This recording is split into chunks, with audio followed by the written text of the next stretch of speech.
Bismillahirrahmanirrahim. Assalamualaikum warahmatullahi wabarakatuh. Salam sejahtera tuan-tuan dan puan-puan yang dirahmati sekalian. Bersama kita ada seunit kereta Pro 2 kancil 660 automatic, tahun diperbuat tahun 2000. Kondisi cantik, baru balik daripada kedai cat, bersih sempurna, body tegak lurus.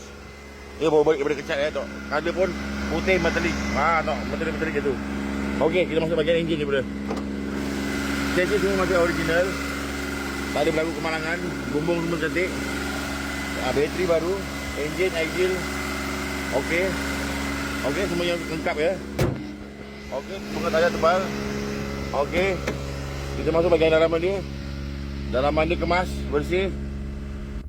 Seat, kapet, apa semua bersih. Kapet masih original Pro 2 lagi. Seat masih tebal lagi. Tak ada koyak-koyak ya.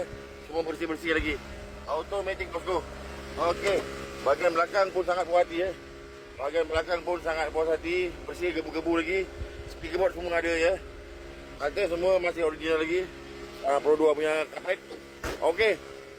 Kereta ni sangat cantik, puas hati. Tinggal pakai je. Dah tak payah nak repair-repair. Dah tak payah nak ubah suai ya. Kereta ni tinggal pakai je. Cat baru. Aircon sejuk. Dalaman bersih. Luaran bodi tegak. Enjin tak ada leaking apa-apa. Tinggal pakai je.